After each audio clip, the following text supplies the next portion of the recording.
اعوذ باللہ من الشیطان الرجیم، بسم اللہ الرحمن الرحیم۔ سعید آفیشیل چینل کے معزز سامعین، السلام علیکم ورحمۃ اللہ وبرکاتہ۔ آج ہمارا موضوع ہے آخری اور خوش نصیب لوگ۔ 1950 سے 1999 میں پیدا ہونے والے ہم خوش نصیب لوگ ہیں، کیونکہ ہم وہ آخری لوگ ہیں جنہوں نے مٹی کے بنے گھروں میں بیٹھ کر پریوں کی کہانیاں سنی، جنہوں نے لاٹین بتی کی روشنی میں کہانیاں بھی پڑھی، جنہوں نے اپنے پیاروں کے لیے اپنے احساسات کو خط میں لکھ کر بھیجا، جنہوں نے ٹاٹوں پر بیٹھ کر پڑھا، جنہوں نے بیلوں کو ہل چلاتے دیکھا۔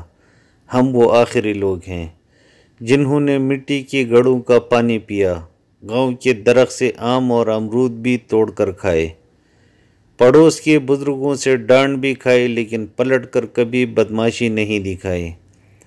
ہم وہ آخری لوگ ہیں جنہوں نے عید کا چاند دیکھ کر تالیاں بجائی اور گھر والوں، دوستوں اور رشتہ داروں کے لیے عید کارڈ بھی اپنے ہاتھوں سے لکھ کر بھیجے۔ ہمارے جیسا تو کوئی بھی نہیں، کیونکہ ہم گاؤں کے ہر خوشی اور غم میں ایک دوسرے سے کندھے سے کندھا ملا کے کھڑے ہوئے۔ ہم وہ آخری لوگ ہیں جنہوں نے ٹی وی کے اینٹینے ٹھیک کیے، فلم دیکھنے کے لیے ہفتہ بھر انتظار کرتے تھے۔ ہم وہ بہترین لوگ ہیں جنہوں نے تختی لکھنے کے لیے سیاہی گاڑی کی، جنہوں نے اسکول کے گھنٹے بجانے کو اعزاز سمجھا۔ ہم وہ خوش نصیب لوگ ہیں جنہوں نے رشتوں کی اصل مٹاس دیکھی۔ ہمارے جیسا تو کوئی بھی نہیں۔ ہم وہ لوگ ہیں جو رات کو چارپائی گھر سے باہر لے جا کر کھلی فضا زمین میں سوئے، دن کو اکثر گاؤں والے گرمیوں میں ایک درخت کے نیچے بیٹھ کر گپیں لگاتے، مگر وہ آخری ہم تھے۔ کبھی وہ بھی زمانے تھے سب صحن میں سوتے تھے، گرم مٹی پر پانی کا چھڑکاؤ ہوا ہوتا تھا، ایک سٹینڈ والا پنکھا بھی ہوتا تھا۔ لڑنا جھگڑنا سب کا اس بات پر ہوتا تھا کہ پنکھے کے سامنے کس کی منجی نے ہونا تھا۔ سورج کے نکلتی ہی آنکھ سب کی کھلتی تھی، ڈیڑھ بن کر پھر بھی سب ہی سوئے رہتے تھے۔ وہ صحن میں سونے کے سب دور ہی بیت گئے، منجیاں بھی ٹوٹ گئی، رشتے بھی چھوٹ گئے۔ بہت خوبصورت خالص رشتوں کا دور۔ لوگ کم پڑھے لکھے تھے اور مخلص ہوتے تھے۔ اب زمانہ پڑھ لکھ گیا تو بے مروت مفادات اور خود غرضی میں کھو گیا۔ کیا زبردست پڑھا لکھا مگر دراصل بے حس زمانہ آ گیا۔ لیکن آج کا جنریشن جب ان باتوں کو سنتا ہے یا دیکھتا ہے تو وہ اسے جہالت کا نام دیتا ہے، کیونکہ ان لوگوں نے یہ دور اپنے زندگی میں محسوس ہی نہیں کی، تو اس کی قدر کیسے ہوگی؟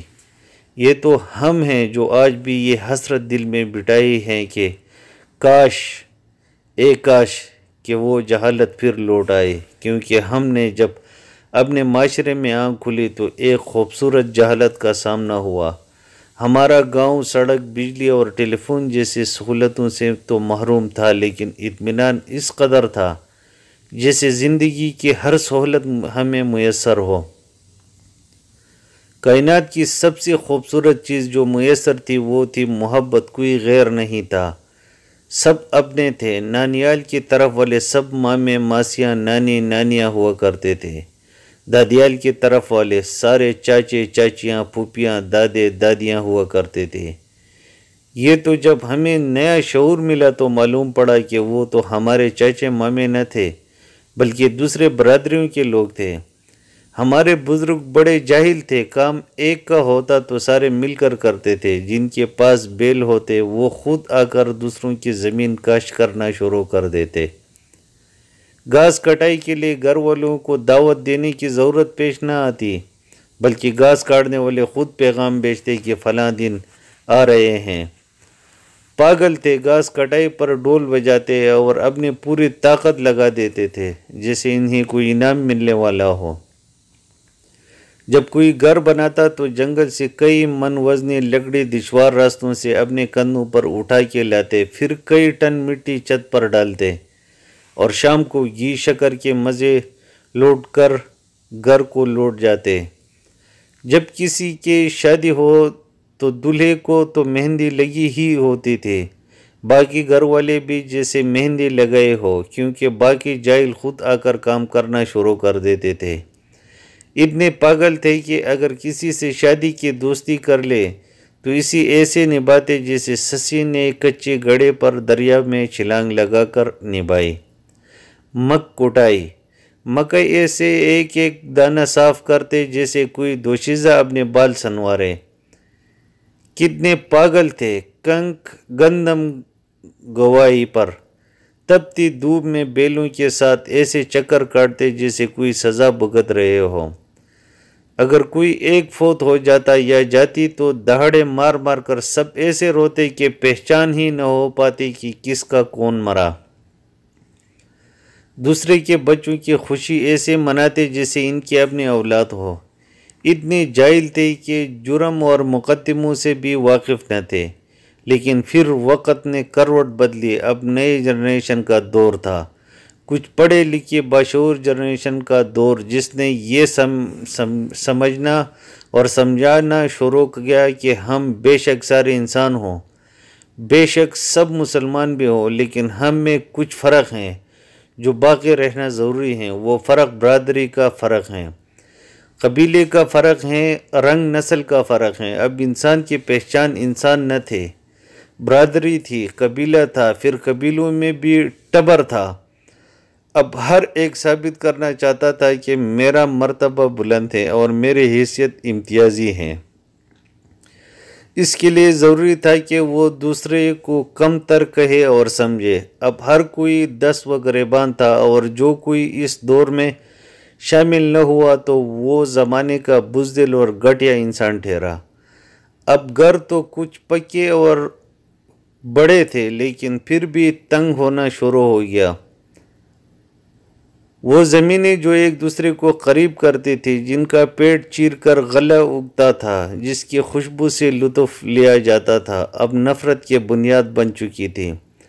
شعور جو آیا تھا، اب ہر ایک کو پٹواری تحصیلدار تک رسائی ہو چلی تھی، اور پھر اوپر سے نظام وہ جس کا پیٹ بھرنے کو ایک دوسرے سے لڑنا ضروری تھا۔ اب نفرتیں ہر دہلیز پر پہنچ چکی تھی۔ ہم اپنے وہ متاع جیسے محبت کہتے ہیں وہ گنوا چکے تھے۔ اب انسانیت اور مسلمانیت کا سبق تو زہر لگنے لگتا ہے۔ اب تو خدا بھی ناراض ہو چکا تھا، پھر نفرتیں اپنے انجام کو بڑے انسان کی قتل پر آمادہ ہو چلا تھا۔ برتری کے نشے میں ہم گھروں کا سکون تباہ کر چکے تھے۔ ہم بھول چکے تھے کہ کائنات کی سب سے بڑی برتری تو اخلاقی برتری ہوتی ہیں۔ اب اخلاق سے ہمارا تعلق صرف اتنا رہ چکا تھا کہ صرف ہمارے گاؤں کے 2 بندوں کا نام اخلاق تھا، لیکن ہم نے ان کو بھی اخلاق کہنا گوارا نہ کیا۔ ایک کو خاکی اور دوسرے کو منا بنا دیا۔ اب ہم ایک دوسرے کو فتح کرنے کی وجہ ڈھونڈنے میں لگے تھے۔ پھر قدرت نے بھی معاف نہ کیا، اس نے بھی ہمیں موقع دے دیا۔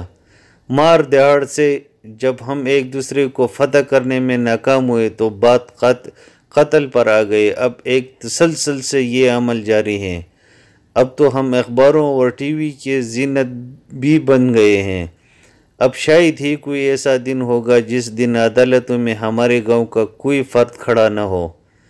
FIR اتنی ہو چکی ہیں کہ اب ڈھونڈنا پڑتا ہے کہ کیا ہمارے گاؤں کا کوئی ایسا فرد بھی ہے جس پر کوئی کیس نہ ہو۔ اب ان جاہل بزرگوں میں سے کم ہی زندہ ہیں۔ جو زندہ ہیں وہ زندگی اور موت کے کشمکش میں ہیں۔ ان میں سے اکثر کوئی مرتا ہے تو دوسرا اس کا منہ دیکھنے کی خواہش کرتا ہے، لیکن ہم باشعور لوگ اسے یہ جاہلانہ کام کرنے کی اجازت نہیں دیتے، کیونکہ اس سے ہمارے توہین کا خدشہ درپیش ہے۔ ان نفرتوں نے صرف انسان ہی نہیں، پانی، اسکول اور مسجدیں بھی تقسیم کر دی۔ اب تو اللہ کے گھر بھی اللہ کے گھر نہیں رہے۔ ہر کوئی اندر سے ٹوٹ چکا ہے، لیکن پھر بھی بضد ہیں۔ وہ نفرت کا علاج نفرت سے ہی کرنا چاہتا ہے۔ اب محبت کا پیغام برادری قبیلے سے غداری سمجھا جاتا ہے۔ اب دعا بھی صرف دعا خیر ہوتی ہے۔ دعا خیر کا ایک عجیب مفہوم نکال رکھا ہے۔ ایک دوسرے سے نفرت کا اظہار کر کے اس کے ساتھ مکمل بائیکاٹ کا نام دعا خیر رکھ دیا گیا ہے۔ لیکن سوال یہ ہے کہ آخر کب تک کیا ہی اچھا ہو اگر ہم آج بھی سنبھل جائیں، اپنے اندر کے سارے نفرتیں مٹا کر دوسروں کے حق میں دعا کرنے کی کڑوی گولی کھا لیں، پھر ممکن ہے اللہ بھی معاف فرما دے اور ہم اس نفرت کی آگ سے نکل آئیں، تاکہ کوئی بچہ یتیم نہ ہو، کسی اور کا سواگ نہ اجڑے، کسی اور کے گود خالی نہ ہو، تاکہ ہم زندگی جیسے قیمتی نعمت کو جی سکیں، اس کائنات کے حسن سے لطف اندوز ہو سکے، اپنے آنے والے نسلوں کے لیے ایسا ماحول پیدا کر سکیں کہ وہ شعور، عمل و کردار کی ان بلندیوں پر جائیں کہ وہ خوبصورت جہالت پھر لوٹ آئیں جس نے انسانوں کو اعلیٰ اخلاق کے درجے پر کھڑا کر رکھا ہے۔ دوستوں، اس خوبصورت ویڈیو کو اپنے دوستوں کے ساتھ شیئر کرنا نہ بھولیں، ہمارے لیے دعا کریں کہ ہم آئندہ بھی اپنے بھائیوں بہنوں کے لیے اس طرح کی اچھی ویڈیو لا سکیں۔ السلام علیکم ورحمۃ اللہ وبرکاتہ۔